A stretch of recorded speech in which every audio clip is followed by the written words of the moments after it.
আসসালামু আলাইকুম, সবাইকে ওয়েলকাম জানিয়ে শুরু করছি আজকের রেসিপি। আজকে আমি আপনাদের সাথে পুঁই শাক দিয়ে একটা নিরামিষ রেসিপি শেয়ার করব। আশা করছি অনেক ভালো লাগবে।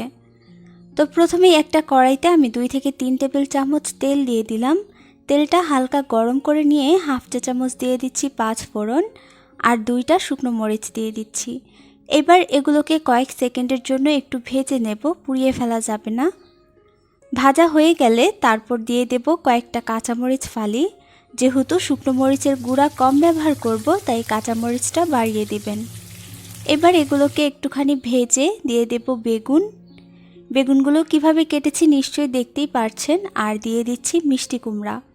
এবার বেগুন আর মিষ্টি কুমড়াটাকে একটু নেড়ে নিচ্ছি যাতে করে নিচের মরিচগুলো পুড়ে না যায়। এখন দিয়ে দিচ্ছি পুঁই শাকের ডাঁটা। আপনারা যদি ডাঁটাটা পছন্দ না করেন তাহলে বাদ দিতে পারেন, তবে পুঁই শাকের ডাঁটা আমার অনেক ভালো লাগে তাই আমি দিয়েছি। এবার দিয়ে দিচ্ছি হাফ চা চামচ থেকে একটু বেশি লবণ, দিয়ে দিচ্ছি হাফ চা চামচ হলুদের গুঁড়া। এখন এগুলো ভালো করে মিশিয়ে নিয়ে একটু ভালো করে ভেজে নিতে হবে। ঢাকনা লাগিয়ে এগুলোকে ভাজবো যাতে করে এগুলো সেদ্ধ হয়ে যায়। ঢাকনা লাগিয়ে ভাজছি, তবে মাঝে মাঝে একটুখানি নেড়ে দিতে হবে যাতে এগুলো নিচে পুড়ে না যায়। মিডিয়াম থেকে একটু কম আঁচে এগুলোকে ভালো করে ভেজে নিচ্ছি। 3 থেকে 4 মিনিট এগুলোকে ভেজে নিয়ে দিয়ে দিচ্ছি হাফ চা চামচ আদা বাটা, হাফ চা চামচ জিরার গুঁড়া, দিয়ে দেব হাফ চা চামচ হলুদের গুঁড়া, দিয়ে দিচ্ছি হাফ চা চামচ থেকে একটু বেশি মরিচের গুঁড়া। এইবার এগুলোকে নেড়ে মিশিয়ে নিচ্ছি আর এগুলোকে একটু কষিয়ে নেব। এই পর্যায়ে একটু আলতো হাতে এগুলোকে নাড়বেন, না হলে বেগুনগুলো ভেঙে যেতে পারে। আরেকটা কথা, আপনারা যারা আমার চ্যানেলে নতুন এসেছেন তাদেরকে চ্যানেলটা সাবস্ক্রাইব করার অনুরোধ রইল। যখন এগুলো ভালো করে ভাজা হয়ে যাবে দিয়ে দিচ্ছি পুঁই শাকগুলো কয়েকটা দিয়ে তারপর একটু নেড়ে উপরে মিশিয়ে নিচ্ছি যাতে নিচে ওগুলো লেগে না যায়।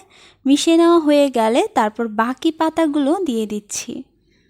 পুঁই শাকের পাতা কিন্তু এখনই কমে একদম অল্প হয়ে যাবে। এইবার ঢাকনা দিয়ে রান্না করছি যতক্ষণ না পর্যন্ত এই পুঁই শাকগুলো একদম কমে যাচ্ছে।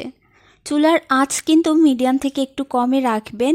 আর শাক রান্নার ক্ষেত্রে যদি বারবার চুলার আঁচ কমান বা বাড়ান তাহলে শাকগুলোর কালার নষ্ট হয়ে যাবে।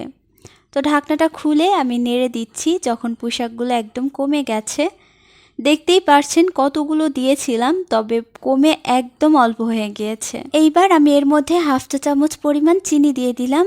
এতে করে শাকের কালারটা নষ্ট হবে না আর নিরামিষ রান্নায় হালকা একটু মিষ্টি লাগলে খেতে ভালো লাগে। হাফ চামচ থেকে বেশি দিতে যাবেন না, তাহলে বেশি মিষ্টি হয়ে যাবে। চিনিটা ভালো করে মিশিয়ে নিয়ে ঢাকনা দিয়ে ঢেকে এগুলোকে রান্না করব যতক্ষণ না শাকগুলো সেদ্ধ হয়ে যাচ্ছে। আর শাক সেদ্ধ হতে কিন্তু সময় বেশি লাগে না। এই পর্যায়ে চুলার আঁচটা একটু বাড়িয়ে দিয়েছি ঝোলটা যাতে শুকিয়ে যায়। কিছুক্ষণের মধ্যেই ঢাকনাটা খুলে দেখবেন শাকগুলো একদম সেদ্ধ হয়ে গেছে। এই যে দেখুন। আর ডাঁটা, মিষ্টি কুমড়া, বেগুন সেগুলো কিন্তু ভাজার সময় প্রায় সিদ্ধ হয়েছিল। লবণ দরকার ছিল তাই লবণ দিয়ে দিলাম। পরিমাণ মতো লবণটা বুঝে দিয়ে নেবেন। দিয়ে দিচ্ছি কাঁচামরিচ। এই কাঁচামরিচটা দিয়েছি ফ্লেভারের জন্য, এটা কোনো ঝাল হবে না, কিন্তু কাঁচামরিচের একটা ফ্লেভার আসবে। এইবার আমাদের রান্না প্রায় কমপ্লিট হয়ে এসেছে। এরকম হালকা একটু ঝোল রেখে এগুলোকে নামিয়ে নেবেন।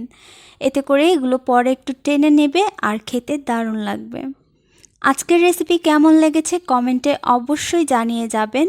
আর ভালো লাগলে চ্যানেলটা সাবস্ক্রাইব করতে ভুলবেন না। সবাই অনেক বেশি ভালো থাকুন, সুস্থ থাকুন আর আমার জন্য দোয়া করবেন। আল্লাহ হাফেজ।